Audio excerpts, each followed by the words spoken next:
విభజిత శ్రీకాకుళం జిల్లాలో సుమారు 1,50,000 మంది ఆదివాసులు జీవిస్తున్నారని, ఉమ్మడి జిల్లా ఉన్నప్పుడు సీతంపేట ఐటీడీఏ శ్రీకాకుళం జిల్లాలో భాగంగా ఉండేదని, సీతంపేట ఐటీడీఏ ప్రాంతాన్ని పార్వతీపురం మాన్యం జిల్లాలో విలీనం అవడంతో శ్రీకాకుళం జిల్లా గిరిజనులకు ఐటీడీఏ ప్రాజెక్టు లేకుండా పోయిందని ఆదివాసీ అధికార రాష్ట్రీయ మంచ్ జాతీయ కో చైర్మన్ డాక్టర్ మీడియం బాబురావు వాపోయారు.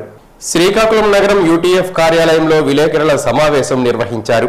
ఈ సందర్భంగా ఆయన మాట్లాడుతూ, గత ఎన్నికల హామీలో కూటమి ప్రభుత్వం శ్రీకాకుళం జిల్లాలో ఐటీడీఏ ప్రాజెక్టు ఏర్పాటు చేస్తామని హామీ ఇచ్చి ఏడాది కావస్తున్నా నేటికి అతీగతి లేదన్నారు. తక్షణమే శ్రీకాకుళం జిల్లాలో ఆదివాసీల సంక్షేమం కోసం నూతన ఐటీడీఏని ఏర్పాటు చేయాలని డిమాండ్ చేశారు.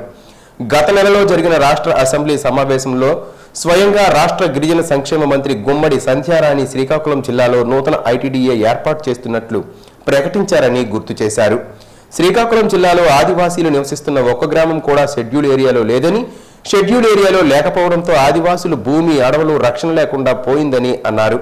రాష్ట్ర ప్రభుత్వం తక్షణమే శ్రీకాకుళం జిల్లాలో 1980లో అప్పటి రాష్ట్ర ప్రభుత్వం 230 గ్రామాలు షెడ్యూల్ ప్రాంతంలో చేర్చాలని తీర్మానించి కేంద్రానికి పంపి 35 ఏళ్లు గడిచిన నాన్ షెడ్యూల్ గిరిజన గ్రామాలు షెడ్యూల్ ఏరియాలో కలపలేదని అన్నారు.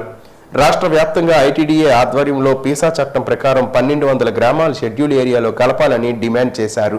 అందరికీ నమస్కారం. ఈరోజు శ్రీకాకుళం ఆదివాసీ గిరిజన సంఘం జిల్లా కమిటీ ఆధ్వర్యంలో ఈరోజు రేపు శిక్షణ తరగతులు జరుగుతున్న సందర్భంగా ఈ కార్యక్రమానికి ముఖ్య అతిథిగా గిరిజన సంఘం జాతీయ కో చైర్మన్ గారు డాక్టర్ మీడియం బాబురావు గారు, మాజీ ఎంపీ గారు హాజరయ్యారు.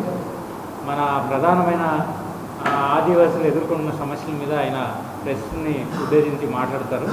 మీరందరూ కూడా ఈ కవరేజ్ ఇచ్చి గిరిజన ఉద్యమాన్ని మీరందరూ సహకరించాలని చెప్పి మీ అందరికీ తెలియజేయడం జరుగుతుంది. ఈ రకంగా పార్లమెంటుని ప్రాతిపదికగా తీసుకొని చేసే సందర్భంలో మన రాష్ట్రంలో రాజ్యాంగబద్ధమైనటువంటి 5వ షెడ్యూల్ అనేటువంటి ప్రాంతం ఉన్నది. ఉమ్మడి రాష్ట్రంలో దాదాపుగా 4,445 చదరపు కిలోమీటర్ల విస్తీర్ణంలో ఈ 5వ షెడ్యూల్ అనేటువంటి ఉంది. దీంట్లో ఆదివాసీ తెగలకు సంబంధించినటువంటి గిరిజనులు నివసిస్తారు. సో వీళ్ళకి ఆ రోజున ఐటీడీఏలు ఆ రోజు ఉండేటువంటి పరిపాలనా సౌలభ్యం పేరుతో ఏర్పాటు జరిగింది. కానీ వాటిని కొత్తగా ఏర్పడబోతున్నటువంటి జిల్లాల్లో ఎందుచేతనంటే ఐటీడీఏకి జిల్లా అధికారికి జిల్లా కలెక్టరు దానికి చైర్మన్గా ఉంటాడు, గవర్నింగ్ బాడీకి. అట్లానే 5వ షెడ్యూల్ ఏరియా అయినటువంటి ఈ ఐటీడీఏలన్నీ కూడా నిబంధనల ప్రకారంగా 3 నెలలకు ఒకసారి సమావేశాలు జరగాలి.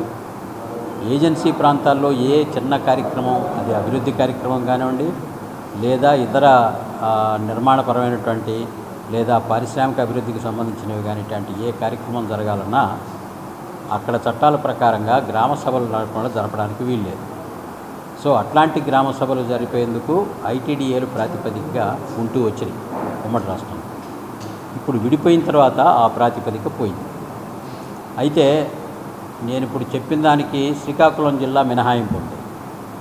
ఎందుకంటే గతంలో కూడా శ్రీకాకుళం జిల్లాలో ఒక ఐటీడీఏ, దట్ ఈజ్ సీతంపేట ఉండేది.